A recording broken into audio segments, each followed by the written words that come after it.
Skunk Brothers. Yeah, baby. So, hope you guys are ready for the flight. Because I am.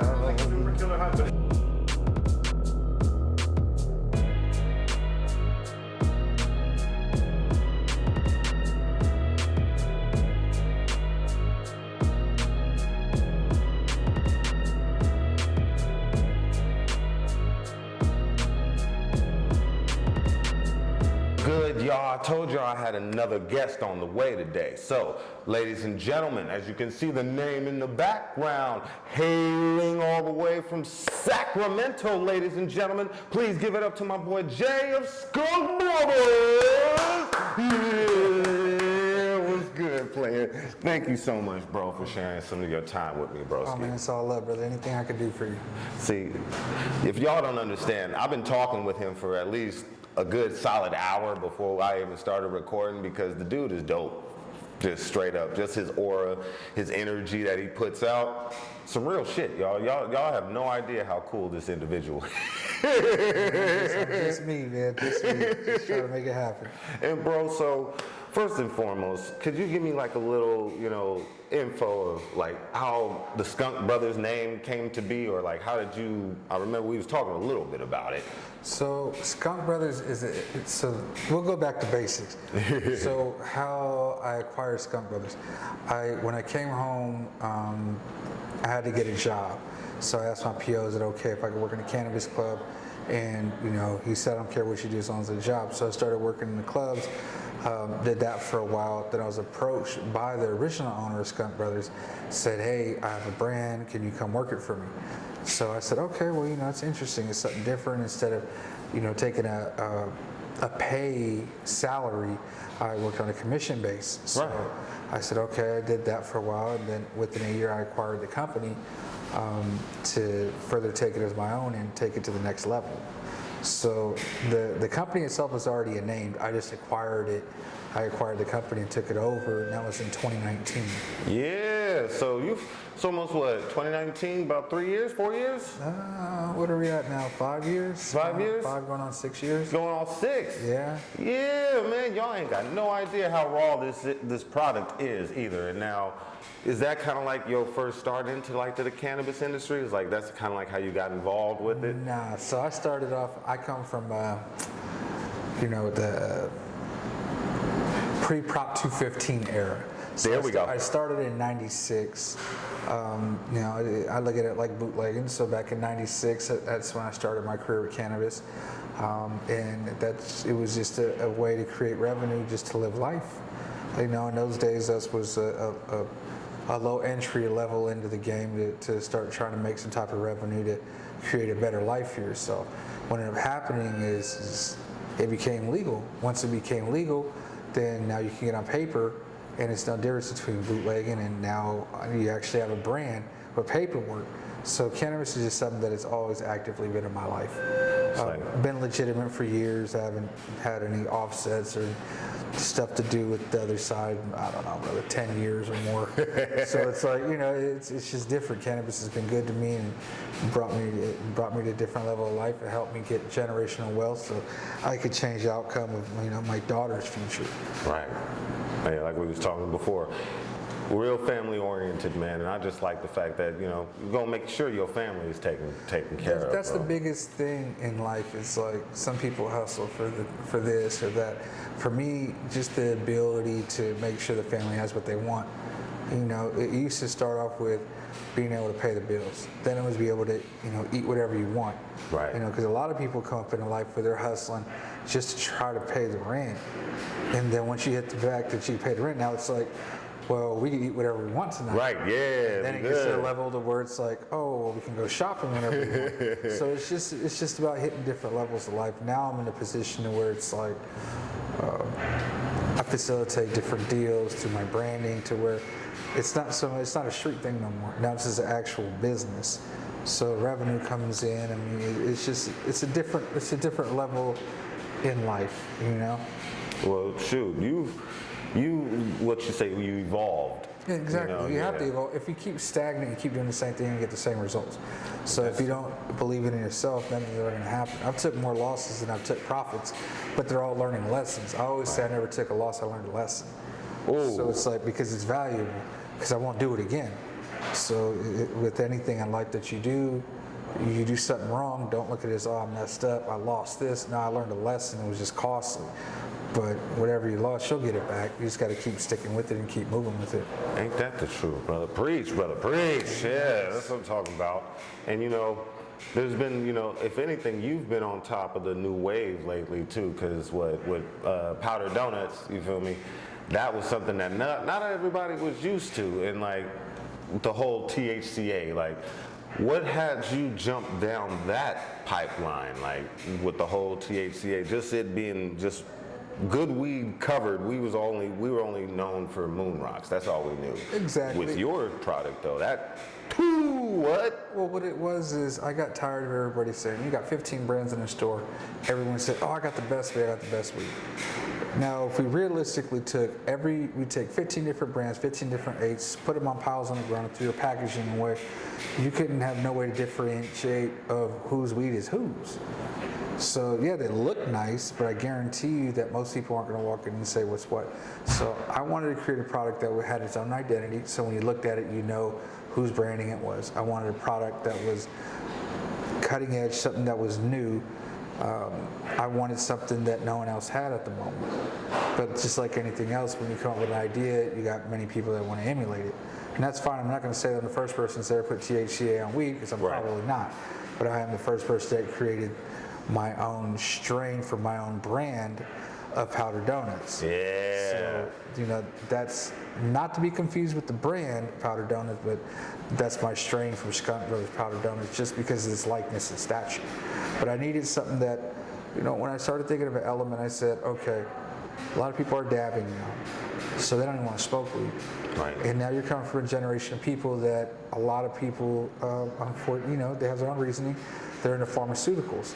So when they start taking other stuff, they say, it's not strong enough to get them high. Right. So I started thinking to myself, how can I take weed and put it on steroids, but have the best of the best? So I went and procured, I got with my manufacturing team, SIP, shout out SIP. We got with him, created some new ideas, put it together. Like I said, this was 2020 now. This wasn't 2023, 22. This is 2020. We started with the first batches. Now, over time, over years, like anything else, the more batches you make, the better the product gets. So I'm at a comfortable state now where I'm saying we're running at 100%. There's nothing more or less you can do to make the product better. A lot of people say, oh, bro, like that sprayed pack weed, or oh, they just spray took pack. Yeah, always with the spray. They took the powder and threw it and shook it on a bag. That's not what the product is at all. So everything is cannabis based on the flower, but the flower we use is probably, I'm confident in saying, is some of the best acquired product there is. I went pheno hunting. I probably tried over 150 different, I'm not going to say strains, but variations from different farms, because it means a lot. The texture, the density, trichlone production, everything means something with the manufacturing process. Yeah, y'all need to realize this isn't just, it's not just about getting high, y'all. We actually sitting here trying to figure out how. How to get you high. That's the different story of just, can it get you high? No, you understanding how it does. Exactly. And what I also wanted to do is I wanted a product strong enough, because we're in the economy we're in, money is tight. So I needed a product that I could put out that you can take one blunt, roll up for 4 people, smoke half of it, everyone's high, and then you can still wait and come back in a couple hours and smoke that same blunt again. Because it's like, it kills you if people are like, oh, I got to roll up an eighth or more. And I'm like, I don't know what kind of weed you're smoking, bro. Bro, you don't need that much. Because I tell people all the time when they buy powder donuts, I'm like, buy a pipe, roll a joint. And they always go, oh, I only spoke this. Once they spoke it, then they turn around and go, all right, now I see what you meant. Like, you can only get so high to the point where you're like, now I'm hella high. Okay, when you know you're high when you can't function. Exactly, and I get that a lot. I get people all the time. They're like, no, I got stuff to do today. I ain't smoking that till I get home. Man, I'll wait till I get home. So that's what it was, and talked to a variation of different smokers, and then when I was R&Ding, I took weed to the guy that's the novice smoker all the way up to the master smoker, and I needed everybody to agree like this is him, this is the one. See, So yeah. once everybody was all aligned, then it worked out perfectly. Man, see, and he's proven me because I've had his product years ago. So, but the great thing about your product is I used to work in the dispensary, and that's where I actually got a hold of this wonderful product that he has. So I got another question. How did it feel when it first got into like different dispensaries, when you first saw it like on the shelf of one of the places that it's actually being sold? How did that feel, man? Well, you know, I was, like I said, when I acquired it, I was already kind of putting it in clubs. But then when I acquired the company, then there was no distribution there. So now it was up to me to go find. Once I landed a distribution deal and it started going to clubs, it gave a different feeling. I kind of like, it was like, I did this in the streets for so many years. Now to walk into a club and see your brand on a menu, it was like I felt legitimized. I felt validated to myself, like I finally made it out. You made it. That was the feeling, was that I made it out and I don't have to, you know, there's no worry no more. Now it's like, now I'm legitimate. Now that I got one, how do I get two? And from 2 to 3, and then, you know, you keep going from there. Yeah, because when I first saw it in there, I'm gonna be real with you. You probably saw this too. When I first saw your product, bro, I was like, what the fuck is this? All this dust? I was like, yo, am I gonna die if I smoke this? I get this all the time. And I was like, yo, I don't think I'm gonna be able to handle this. And I've smoked a lot of weed. So I was like, I don't think I'm gonna be able to handle this. Like I told you before, he had gave us one of our guys literally broke it into pieces for each one of us to have. So I literally had like a little nug, lit that, and I was like, okay, maybe that little nug is all I really needed. That got me through half the day. That's what it was made for. It's also a mixer weed. So I looked at it as you might have went and got you a $50 ounce that's not so great. So you roll that up, then you take a bud out of your powdered donuts, mix it up in there. Now you kind of have a mixed drink, and you're good to go. So it's like, that's what you make it stretch. That's pretty much what I use for like dabs, like, cause I can only hit it maybe twice and I'm good, but dab as in, you know, put it in the freezer, take it out, and then, you know, make little hash holes. Yep. That's pretty much how I do with mine. If I have some bunk weed, you know, I was broke one day, I had to get something. Yeah. I use that to help the weed. It's like, okay, if I'm gonna smoke this, at least this will make it better. It's to get you through, Right? This will help me get through to payday, man, I'm telling you. And now we was talking about when you said that, you know, you was pretty much terp hunting and strains and things of that nature. What would you say is your top 5 strains? Like, say if there's something, if you could only smoke these 5. All right, Like I'm gonna go back. So I'm gonna go with Granddaddy Purple. Give me some. Real GDP. I'm talking about that Ken's See, GDP. Thank you. I've been saying this for many years. Every time my show, I always ask people this. Granddaddy Purple is #1 on my list. Well, because when GD first came out, it was so loud you could have an eighth of weed, and it smelled like you had a pound on you. You could smell it across the room. Wait, bro. And after you hit it, that shit, you're going to sleep. Oh, for sure. For sure. You're going to sleep. After at least a blunt and a half, maybe 2. Exactly. You're going to sleep. So I'm gonna go with GDP. 1. Then, you know, Blue Dream, can't forget the Blue Dream. 2. And now here's the thing. Are we talking about sativa Blue Dream or hybrid Blue Dream? Because remember, it started off. I'm a hybrid Blue Dream. Thank you. Sativa, when I smoke sativa, like I need a downer because I'm already got anxiety. Right. Yeah, I don't need my chest pumping and keep going. Right. So I'm gonna go Blue Dream. All right. Lately, I've been on G41 for a while now. I like G41. G41. Yeah, some G41. Maui Wowie for some good taste. So you brought another OG back. Yeah. Okay. Because they don't know about that. And Afghan Goo. Afghan Goo, that was my go-to back in the day. That was so sticky, you could take the whole pound out and pull it out of the bag, and it would just stick together. Oh my God, you bringing me back to childhood, bro. I'm telling you, see, the first time I see Afghan Goo, my cousin Living Large Larry, he took me. We ended up going to Geyserville and see some people, and they're like, "This is Afghan Goo," and it was like, green and gold and just like it stuck together. It was like that honey mean was green, on boy. this. It's that And mean it was green. like, and it's like, and nowadays it's, I'm not knocking no weed nowadays because a lot of it's cool. It's good. It's good. It's always, but it's like gets the job done. G41 mixed with this, or it's X skunk one cross this that. Bro, there's like 15 different weeds to make the one. Or okay, runts is another one that's been crossed off to hell. Oh, cookies. Bro, When I started seeing fortune cookie, dragon cookie, orange cookie, green cookie, it was like yellow cookie. It's always some kind of cookie, some kind of runts, ice cream. oh yeah, ice cream cake, white cake. Cakes. That's what See, it when I was. hear Cakes. cookies, it's like there's like real cookies. Like my sister Max used to, that was like the cookie queen. She always had the damn cookie, and to the point where it was like, I used to get confused because they'd go like, oh no, this is cookies, but it's fortune cookie. So and it's like, it's my job to notice. I've been selling since '96, but there were so many renames to the point where it was like, well, can you smell it in there? It was just like, is this a rename of something else? And most of the time it is, isn't it? It's usually just runts. Well, here's what happened. Grunts. I go and buy 10 Ps, you go buy 10 Ps. Mine's is actually runts. You're like, I don't want to become, this is chocolate runts. This is better than his. And it's like, bro, it's the same shit. Dude. So there's a lot of rename in the game. I just don't hate on people because it's like, it's a marketing game. We'll do whatever you got to do to move your product. But I mean, those are probably it. I like Bubba too. Bubba was a good one. Bubba was another one. OG, you know, you can't go wrong with OG. No. You know, but that's it. I come from the era where when I was selling weed first starting off, it would say 96 to like 05 in that era.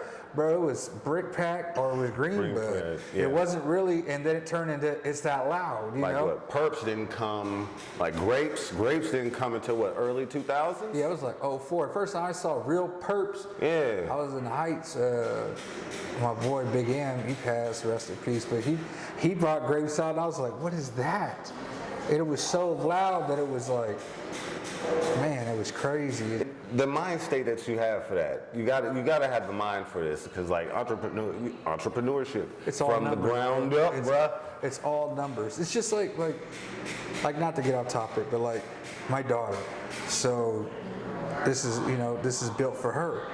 So from the age of 21, you know, I had her learning the package, going to acquire labels, going to acquire the jars, filling the jars herself and learning about that. And it's like, oh, why is this boring? And it's like, okay, say we go to distribution, now we're going to pay this company to package weed for you. If it takes them 2 hours to do a pound, does that sound right? No, it only takes 30 minutes. Okay, so you see the cost. If I'm paying 41 cents a label and they're charging me 52, but we're buying 10,000 labels, how much overcharge are we making? So then once it clicked, she was like, oh, now I see why you got to know from the ground up everything, because it's all a cost evaluation game. That's how it does. See, and that's beautiful. You're starting her now. Like, that's why, because look, she's young now, and it's just gonna help her the older she get. You know? Exactly. Dad put me on the right path, man. Yeah, and it's a legitimized thing. It ain't no difference than the Kennedys with alcohol. You know, And then Grandpa was running bootleg to the mob, but you know, Jack and John are becoming president, and, you know, and that type of shit. Concept. Same concept. And talking about, you know, products and stuff, man, because you probably can't see him right here, but he has a couple different things here right now, man. And I want to ask you, out of all the things that you've been, you know, going down, like, what would you say is your favorite of your, like, out of the products, your personal favorite on what do you like? Or like, you got a couple different strands here, so I'm like, what would you say? The difference in between the two is this. So the powdered donuts is going to have its original donut flavor. You can taste the underlying tone, everything. I use bubblegum kush for the Big League Chew, only because it has a sweeter blend. So it's like, if you're liking, you know, most people like, I want gas or I want sweet. So for the gas, you're gonna get your donuts. If you want something sweet, you go with the Big League Chew. That's the difference in the twos, because I know there's just two different type of people, and that's what they like. You got a dude that wants OG gas, or you want someone that wants like I want like a, I don't know, a Runts taste, a candy taste, a lemon cherry taste. So that's why I differentiated the two flavors, is one sweet, one gas. Got you. And you're more indica hybrid guy? Or I'm an indica guy. Yeah, I'll do a hybrid. As long as we're either a 50-50 or like a 70-30 indica, then I'm good with that. It's just the sativas get your heart pumping and you know. Let me ask you, do you, like, because me and you kind of on the same wavelengths with me, because we're already kind of up. We're already hyped up already. So the minute, it's kind of like someone told me it's like smoking an energy bar, pretty much. It is for me. I just start to get to thinking too much. Like, so then I start head on a swivel already. So once that happens, and it's like, you all right? And I'm like, bro, I'm just high right now. See, like, and that's why a lot of people quit smoking, because they first experience is that, you know, they didn't know what they were smoking. Pumping and like. But back in the day, we didn't really know what was what. We just saw it as like, is it green? Oh, is it's it light green? Oh, is it brown? Well, it went from brown to green, to then it turned to LG, so light green, and then it turned into that loud. And then what? The orange hairs. Oh, Cali-O. Yeah. Cali-O. Cali Yellow. Yeah, come on, man. That's that Bay Area hit right there. The California Orange, the Cali Crush. You man. I come from it. When so Cali-O was out, and then I had the Nade in Oakland. I mean, it was just, those are different times, times. It's rare. See, not too many people know these. See, I know, that's so funny. I know these. Yeah. So, hey, see, I got a real one with me today, bro. Like I got a real one with me today. Since '96, I've been doing this, so it's like, and I've just been blessed that I've been around the right people my whole life that could, you know, I'm not going to use the word steer me in the right direction, but help me make decisions to have the best that I could. So it's just, I just got lucky and blessed to have good people in my life that taught me a business. I always hate saying the game, because then it limits to just illegal shit. Is, yeah. But they taught me how to have a code of ethics in business. So just because you were a street dude, you still keep the same morals and principles. If a man pays you $50 for the best stuff, you sell him $50 the best stuff. If a person wants this, you give them that. So that's like, these are different elements I took from people that I learned, entrepreneurs from the streets, of understanding that give people what they pay for. Yeah, I'm not gonna, if you ask me, hey bro, do you have runts? I'm not gonna look in the closet and be like, oh, I got gelato. Yeah, this is it. You don't do that. If you ain't got it, you ain't got it. Just, you man of your word. Always. Integrity is real, bro. Exactly. A lot of people forget that integrity is key. Even with my own products, I've always told people, if you don't like it, I'll meet over you and give you your money back. And it's just because I'm so sure of what I'm doing, because I put my heart into this. And it's like, I'm never going to look stupid. I'm never going to create a product or sell a product that is going to be mediocre. I'd rather not sell it at all. That's why they wanted me to do a B version of the product. It's going to be cheaper. I thought about it and I said, nah, I'm not going to do that, because then that confuses the audience. And it's like, you gotta, they know they're buying something that's going to get them where they want to be. So that's what it is. I don't like saying, oh, you want to buy the best, so I'm going to buy this. That's tacky. If you want to buy something that's quality product and it's good, I got that. You can go to the club and you can pick that up all day. Yeah, see? So you leave. How long is the process? Like when you get in there, how long does it usually take? What, to make it? Yeah. Oh, man, that's like, it takes a little bit. There's curing processes. There's different processes involved. It's like, it seems like that probably could take you, some months? Can it be like a month or two, or maybe a month? The process isn't that fast. The process is relatively short once you do it. It's like cooking a meal almost. So, but there's curing time, and just, you always want to I get product when it's freshest. So I typically like to, whatever I buy, how many units are made, I try to sell those out within 30 days. So now you're 30 days from freshness of it, and it usually sells out itself. I mean, any club that I can go to that gets the product, they usually sell out within that week or shorter than that. Damn. Yeah, people, it's not in every club for a specific reason. You can't go to Louis and it's not going to be a Louis in every Walmart. So I started taking the product and I do strategic partnerships. So, I mean, yeah, I can get it in any club, but I'd rather work with a club that works with me. Exactly. And that we can work with the consumer, work with the customer. If you're sitting there saying, hey, I want to do a promo deal, and I give you the promo units, but then you're selling them for full price, all you basically do is get a discount for me to overcharge the customer. Just like I don't do price gouging. Say, like, without getting too personal, what are a couple of challenges that you feel like you had to overcome? I've had people, like, mainly with you, like how some people will say they're shy because they can't talk to people. Some people will be like, oh, I'm not good with numbers or anything like that. Something that my knowledge and what I've learned growing up, that's really made me not really have any obstacles. The biggest obstacle was the politics getting into legitimate cannabis, because there's a lot of buddy-buddy, there's a lot of pay-for-play, I mean, I've seen, there's corporations involved with this cannabis industry, so they got millions to play with. So you might get somebody to say, hey, we have this product that's similar to theirs, we'll give you exclusive to your club only, but you can't carry this person's product. Now you're blackballed out from it. So it's just a lot of politics in cannabis that goes beyond. Gosh, damn, I didn't even know that. Oh, and just like, terms, they might say, hey, can we get 2-week terms of pay? So you front them 10,000 worth of product, 2 weeks comes around, they ain't got your money. And then 3 weeks goes by, you can't get all the purchasing manager. 4 weeks go by, you're making, you're making demands on the emails. But they didn't do that to this big corporate brand. So it's like you have to really be strategic on who you work with. People that pay, good customers, and not just create strategic partnerships. I'd rather have 5 clubs in one city that are consistent with me, sell the product, I enjoy what they do with it, they're not price gouging.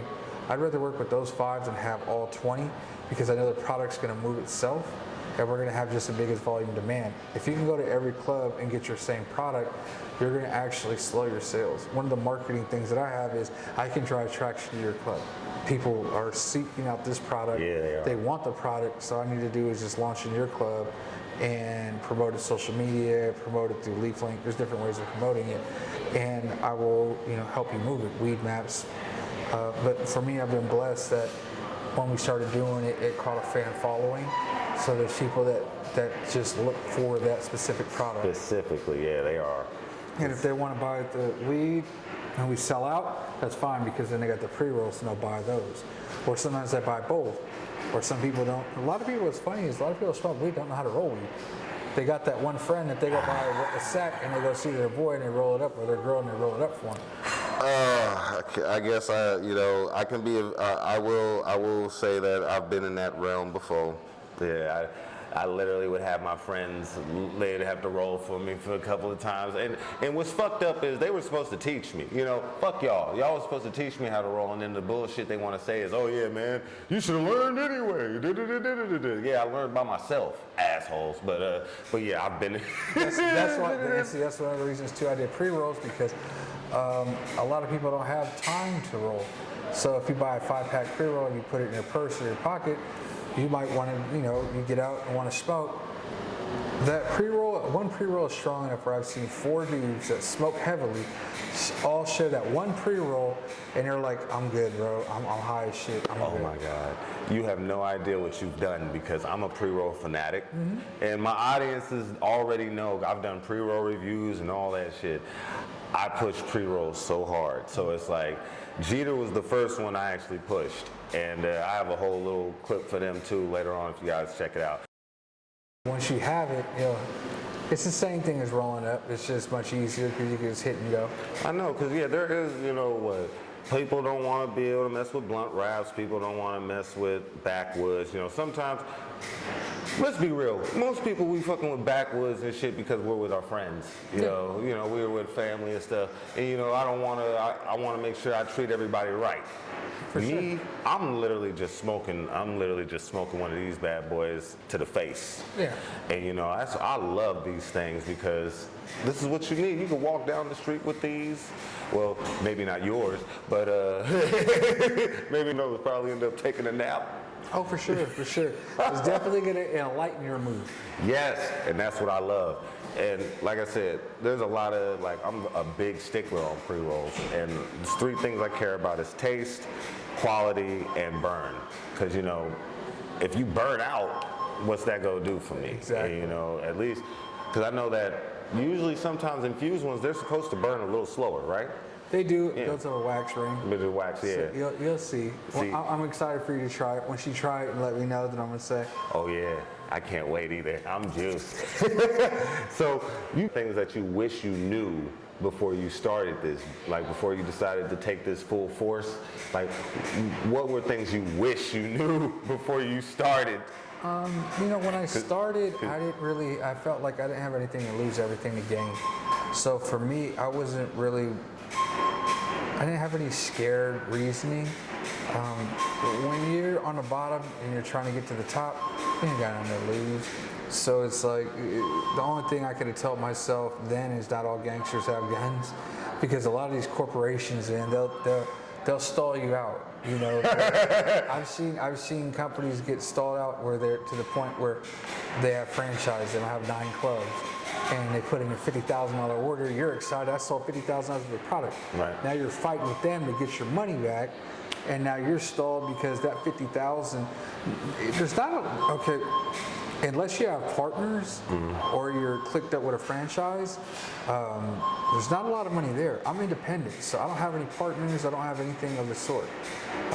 Everything I put into, I put in organically, and I raise the capital myself to do it. So it's like when you're first starting off, as a brand, you might only have 15K. And now you're only, you know, when I first started, honestly, pushing it myself, I had 1 strain. That's all I had. And I was doing grams. I only did grams because no one else was doing grams. They said, oh, it's a lot of work.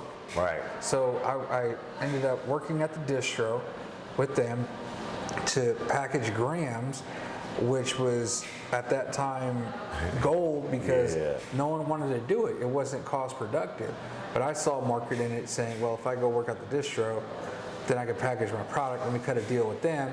So packaging it just took longer, but I needed to weigh in. But one SKU turned to 2 SKUs.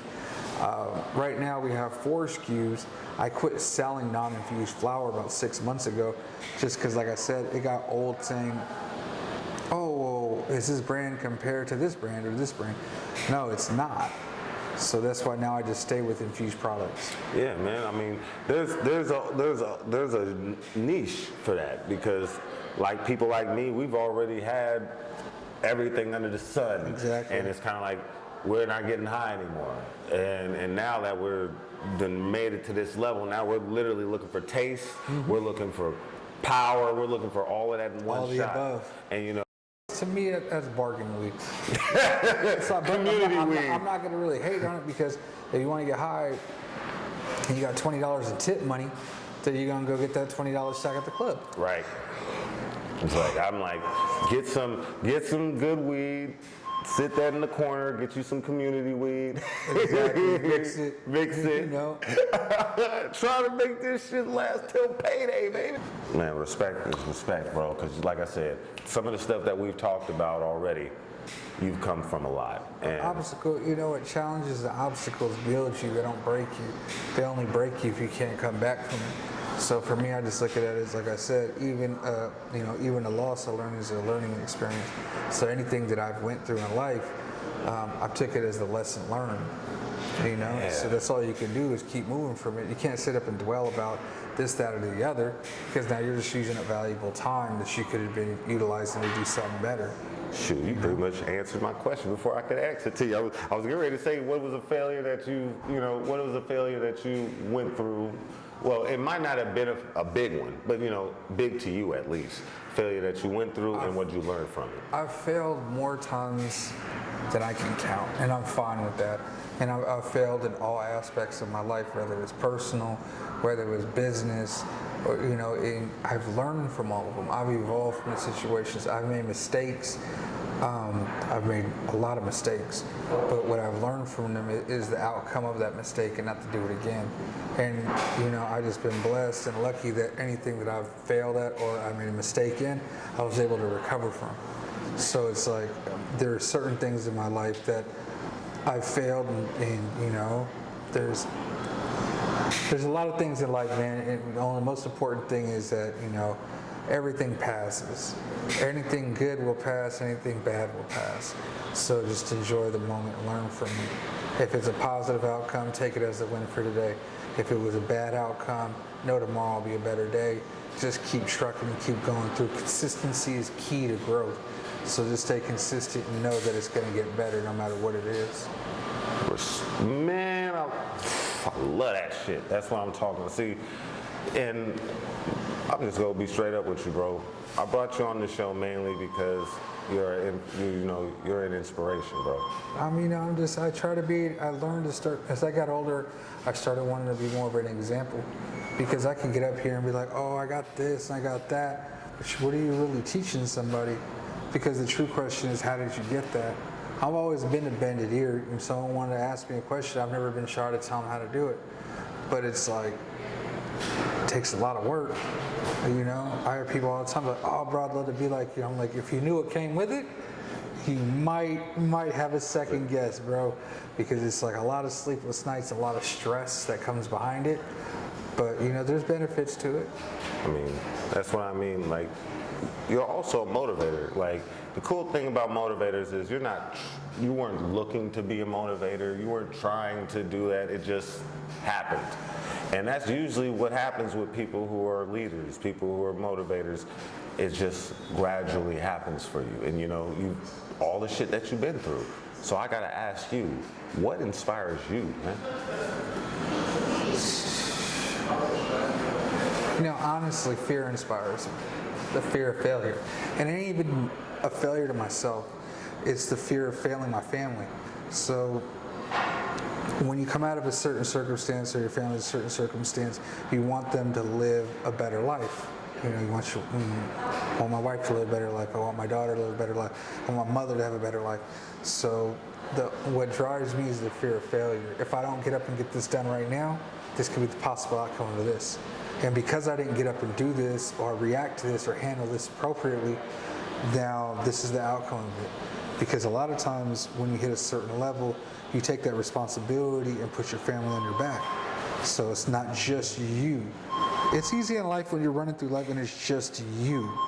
But when you're responsible for other people, that's what drives me, is the sense of not wanting to fail them. You know, I don't want to be able to say, we can't pay for your school, or no, we can't do this, because I've already been through that in life. And so I put that into myself, that you can't fail. Don't fuck this up. Don't mess this up. You gotta make this happen by any means. So that's what really motivates me, is the fact that I don't want to let people down. And it's just that's the motivating part behind it, is because I could see we made it out. Yeah. Now we got to stay out. So it's like getting out is hard, staying out is harder. Yeah, man. Because it's like that's my biggest motivation, is just the fear of failing and not being able to provide. Because as a man, you know, the saying no is the hardest thing. I can't is the hardest thing, because it's like we all have the same. You know, I tell people this too, and it sounds kind of cocky sometimes. We all got the same 24 in a day. So it's like, I don't, you know, anybody that knows me, a lot of people know me, to tell them to say, "Oh, I was drinking one at the bar last night," it's a lie. Because they're going to tell you, you don't even know him because you don't drink. To say, "Oh, he was out here doing his partying," he's going to look at you again and be like, "Bro, I ain't doing none of that." You know, I work 7 days a week, and that's a fact. You know, today it's like this. We're doing a podcast today, boom, this is part of work. After this, go home, go with the family, bam. Get up 4:40 in the morning, catch the flight to Detroit. So it's like, be gone for a week, get back for leisure on Friday, boom, shoot to another state. So it's like you're constantly on the go. But like I said, if I don't get up and do it, someone else will. If I don't get out here and market the product, there's somebody just as hungry as I am. Exactly. Here's the problem. When you get to the top, you have nowhere to go but down. When you're on the bottom, you have nowhere to go but up. So I'm not saying I'm on top, but I'm reaching the top.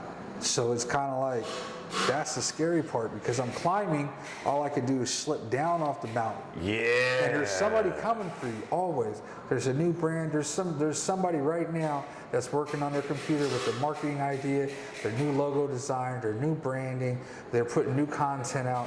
There's someone always coming up. So you just stay relevant, you gotta keep pushing. What the fuck I'm talking about? So that's what drives you. It'd probably be the fear of failure. I wish I had a sugar-coated story of like, yeah, this is what pushes me, but it's not. No. So was there anybody, like, give me like 3 people who you would say that were mainly influential to you? Because sometimes we have mentors, sometimes we don't have mentors. But did you have anybody out there that was like you looked up to, or somebody that was helping you along the way? Well, it's like this. There's a saying, it takes a village to raise a child. Ain't that true? And to be honest with you, it would be unfair to use 3 people, because I've taken bits and pieces from people to learn myself. I might have took my professionalism from my mother. I might have took, You know, my father, you know, maybe his business ethics. My dad was a street dude, like to heart. That's what he was. Straight up. So you know, I learned watching him how to do what. He'd have little sayings, and you know, and I would learn from him. But I took different parts of different people to mold myself to learn. I mean, I've had attorneys that I've watched them. I get on a golf course with them and start playing golf with them and learning about, you know, different portfolios, investment groups, hedge funds, you know, just different business parts. Or I might be on the block and as a young kid looking up a dude like, man, I wish I had an old school like that. And I'm watching him move a certain way and conduct his mannerisms. You know, I've met different dudes that all they can teach me is how to keep my head up and chest out, take anything that's coming. So it's like, it's never really one person, but it's a group of individuals. You know, my family. You know, I've had certain instances like that I got really knocked down, and it took my own family, you know, to push me to go back. Like, nah, you can take care of this, you can maintain, you can go. But it's not going to be anybody singled out, but you know, my mother, my father, my grandfather, my grandmother taught me compassion. You know, my grandmother was the type of person that would, like, if you're hungry, you'd feed you. Don't judge people. You know, that was big on her. You know, so it's like you just kind of learn a little bit from each person. I can't really say just one person can teach you everything. I like know. So, that's dope. See, that's the first time I've had that answer. Yeah. I like that. It's just that's how we learn. You took in leadership by example. So yeah, we're in a hood, but then it's like there's a hierarchy, and it was each one teach one, lead by example. So it's like that's just how it worked. But it's just different generational times now. It's not the same thing anymore. No, I feel that. But yeah, it's a variation of many people that influenced my life. Some positive, some negative. The negative taught me negative things. I did negative things that had a negative result. The positive ones showed me a positive way of things. I took from that and I learned from it. That all of that, the group, a community helped mold you to what you are today. Exactly. That's what that is. And I just learned from multiple people, and that's just how we kept going. I learned a little bit from everybody. I learned from Warren Buffett. I read about his. And, you know, you just you don't have to reinvent the wheel for business because this wheel's old. You only have to, somebody told me once, you only need to be right once. That's all it is. Yeah. And then stick with it. There we go. Right. I have to ask, what else is next for you, bro? Because, I mean, you've already moved on to the pre-roll. So what's next up for you, man? You know, I had a couple things in the work. Because I have a manufacturing team that I work with as well. We sit down, they have different ideas, and it's like, okay, there's different products out there. And I think, I'm a marketing guy, I'm a sales guy. So it's like, okay, this is a good product. How can I utilize this to market this? Is this a good fit for my brand? Is this that? So I've dabbled around with edible. Not sure on that yet. You know, they want me to come up with a hash hole. They want me to do a collab with a hash hole. Don't really know how to feel about that yet. I'm at the moment kind of busy because the products I have sustain themselves, but I'm more or less wanting to launch more states. So that's the goal. Detroit, you know, we launched Detroit. We're big in Detroit. Doing the Chicago thing, New York, you know, that's my big thing now is just getting more of the product out. Coca-Cola, you figure this, Coca-Cola has how many different SKUs? So it's kind of like I'm in the same concept as soda. You know, Coke owns products, Sprite, Fanta, Mr. Pibb. They have different SKUs, but when I first started, they had Coca-Cola. That's it. And then they market it out. So I kind of look at it that place is how far can I get these products out there, and then we can add to the catalog. Because once the consumer tries the product, they're going to be more willing to say, "Oh, that was good. Well, let me try that product this time. Oh, that product was good, but I like this one better." You know? Yeah. See, that's I'm more or less trying to get more exposure and go out to more states than it is to add to the product catalog at the moment. But I'm thinking maybe an edible might be next. Hey, if you think about it, I have a friend. If you want to partner up with him, he's is the strongest I think I've had in a while. Oh, bro, I'm always collabing, man. Yeah, you know, and my tolerance is high as fuck. So I'm like, you just gonna have to take a lock to put me out. And then there was also before I can't let you go yet without asking you this question, man, because I know it's already been asked to you before. But dead or alive, who would you want to have a session with? You got 5. Like I have my 5. Sadly, it's gonna be a couple already normal ones. Snoop Dogg, yeah. Wiz Khalifa. I have my Uncle Gregory, who had passed on. I also have Mexican OT. That Mexican OT. Oh yeah, okay, yeah, bro, cool, yeah. funny as See, shit. yeah, that's exactly. That's yeah. the motherfucker I gotta try to smoke with. Hey, Mexican, if you ever come to the Bay Area, bro, please holla at me. I'd love to smoke, have big sessions with you, dog. And then last but not least, it's gonna be Mac Dre. Oh, okay. Yeah. All right. Yeah. See, man, now you throwing them in there. Yeah. So. See, I didn't even add it when we were talking. I wasn't even talking about people that passed, but now it's like, man, if I could smoke one more time, probably pick Marco. Mark Spitz. That's my man. That's good dude, man. He was the first person to get me high. Years old, yeah, bro. This is back in the day, though, bro. So he was smoking, and I'm gonna give you the other 4 right now, but so. He was like, whatever. So he rolled up and he was smoking. And he's like, hit it. And my Uncle Tiger, Uncle Tiger's got the pin. He was like, just smoke, It's just hood shit. So I'm smoking, I'm hitting it. So then I get so high, I told Marco, I said, bro, where'd the dog come from? And I see a dog walk past the garage door. He goes, hey, motherfucker, I ain't got a dog. And I was like, it was purple. So then he were taking me, and we go, I remember, we went to Taco Bell, and he was like, what do you want? And I ordered hella shit. We get back to the house, I just remember wake up in the morning with hella Taco Bell everywhere. I didn't eat shit. I ended up ordering a bunch of shit, get high, and passed it out. But yeah, if I could smoke with him, I'd smoke with Sachichi, yeah, man. When you see that, if we're talking about like entertainer-wise. It could be anybody on your list, because I even put my uncle. Oh, no, that's what I said. I was like, it could be anybody, yeah. I would, Regine General, what I'm saying? I would just smoke a lot radio, bro. So we smoking with him at Goldie Gold. That's my folks. So you got to smoke with Yut, you know what I mean? Of course. Come on now. One of the biggest smokers of the Bay Area, dog. What the fuck? You know what I mean? He was just on the powdered donuts with me.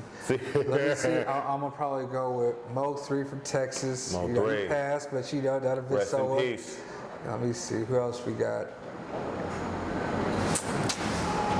Black Reg. I got Reg. I gotta shout him out. That's my man. I've been smoking here forever.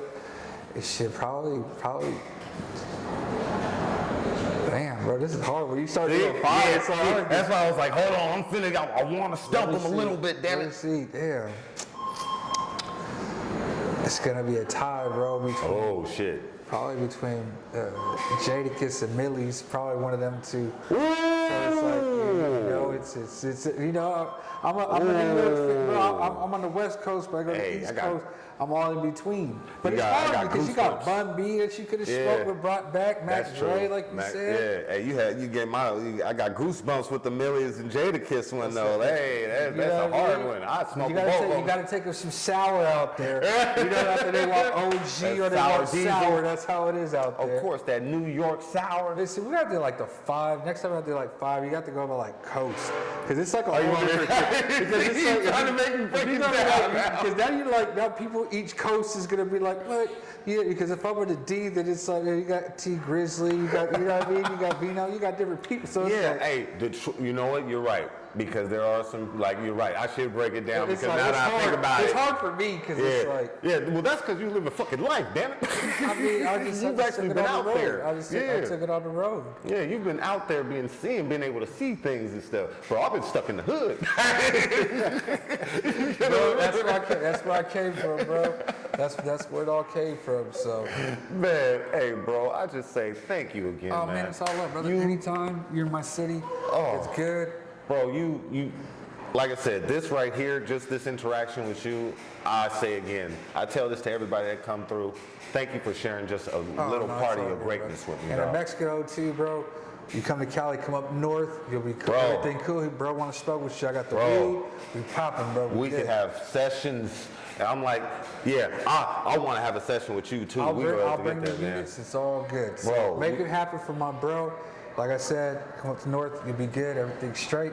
Bro, we'd have us a fun ass time, Oh, man. hell yeah. It's like and also tags. Make sure let the people know how can they find you, how can they find your products, man. It's gonna Please be put it out there. At official Skunkbrothers on Instagram. It's with 4 S's because they keep fucking shutting us down. You know what I mean? They keep shutting our IG page down. I don't know, but it's official Skunkbrothers, 4 S's. Logo on there. And as far as the stores, you can go on local weed maps or you can Google it. So each city has its own, each city has 3 to 4 dispensaries that carry the products. Yeah, if you have any questions, reach out on IG. The management will get back to you, let you know where to get it. So we're good to go. If you're in a D, 313 got it right now. And we're getting ready to launch like another 30 locations next week. So we'll be good to go. Hold on. You see how you tried to just speed? Did you say 30? Yeah, that's in Detroit. And that's just in Detroit. Yo, what? Humble is humble a word for him? I don't know. Cause I'm in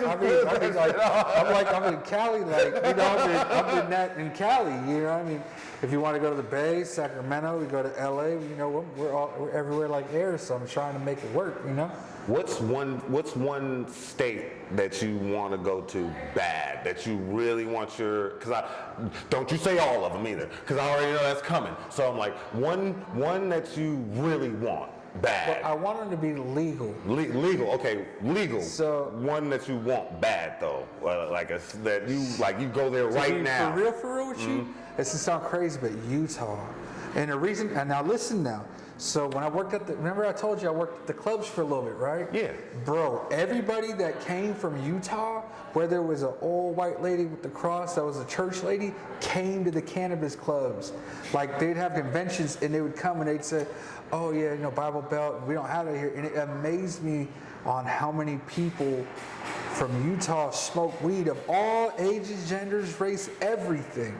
So I'm like, man, that's like an open market right there. Really, Utah? Well, it's like, see, I'm looking at Well, you're really open-minded though. Well, that's why, because like if we say Texas is cool. Yeah. Shout out Wild Boys Exotics. You know, hit them up on Instagram. Hey. They got you. But you know, there's product in Texas. Oh yeah, Kylie, my boy in Texas. He always shout me out too. But like there's stuff there already. But when you go to Utah, I started thinking about these Bible Belt states. I want these states that are like, weed is the devil. That's the states I want, because they all, as soon as it becomes legal, Bible Belt, boom, I got you. they're gonna sit there and open up. But that's just me thinking on a more business end of it all. But if you, now I can see he done fucked up. Now he done said the business side. Now I want personal now, damn it. Now he done gave me the Really wanted to personal. launch was Vegas. I went to Vegas. And I sat down on a couple business deals. Their laws are so fucking weird, bro. They have a THC gap. So they have a maximum, I can't remember if it was 21%. If it tests out more than 21%, you can't have it. And a weed, so, you know, I'm not hating on Vegas. I love Vegas. I come there all the time. But you guys know the same way I know when you go to the dispensary, the weed's fucked up. So when I go there, I'm like, bro, like if I could take my products here, like that would be a gold mine, like the Strip, like it's crazy. Yo, and the thing, you get nothing but tourists. It's like tourists. You see what I'm saying? Tourists. If I could open up like a Skunk Brothers store there, bro, I'd make $1 million in there. See again, that's just the business end thinking. But nah, I like how you think though. I like how you think. I think Oklahoma probably might be next on the list. Shout out Oklahoma boys out there, do their thing. Oklahoma. Now, people have a misconception. Like they always say, Cali weed is the best. I'm from Cali, I love weed. Bro, when I went to Detroit for the first time and saw their weed, Brother, I was like, bro, this shit look like Cali weed right here. What the fuck? Really? Bro, I'm not even lying, bro. Detroit, y'all coming up in the game like that? Bro, my boy, man, he showed me some farms and shit out there. Their weed was looking comparable to Cali weed. Like, I'm saying, this indoor game's different nowadays because they can get clones from Cali. Well, yeah, that's So true. it's like, all it turns into is the green thumb now, you know? It's like if you really got skills, will be able to tell. So now I guess it's saying is now it doesn't matter where you are as long as you know how to grow. Like the I'm not gonna say process. all that because I done seen some shit. Like I was in the loo and I was like, oh yeah, you know. Like I said, I saw some Cali weed that was fire there, but certain places you go, you're like, maybe there needs to still because United States Still is building up. United States is a big setup, bro. As big as small as you might want to make it look. Like when you're out there traveling the road, it's big. So like I've seen some states that they're like, oh, I got that Cali weed, and you're looking at it like, what is that? I've had people try to sell me weed when I'm going out of state, and they don't even know who they're talking to, and I'm looking at it like, yeah, shit's bad, my boy. Like it ain't good. Sometimes I'm like, Reggie, you still see Reggie running around? Reggie still up and moving? I saw some stuff, bro, that I'm out of town, and they were like, man, you want to buy this? And I'm like, damn, bro, is that tobacco? And you feel bad because they're over there sprinkling out the bags. So I didn't see someone sell dub sacks out of the little gram bags still. Thank you so much for your time, my Anytime, man. brother. And always, please keep in touch with me, bro. Anytime they come on the Zero Gravity show, you are family. And you might get a call from me just pestering you to see how you're Bro, doing. you call me anytime when you touch down in the city, just hit me. If I'm here, pull up, and we'll be doing that thing. It works. Because I know you're a busy man, bro. I mean, you know, anytime you need me, you got my number, we can make it crack. Any questions you have, I got you. Thank you, bro. And before I go, I have a saying that I always like to say, and since you're an entrepreneur, you'll get this too. Work harder on your dream than your job. That's facts. That's facts. Thank you, brother. Yes, sir. Good night, y'all. Good night.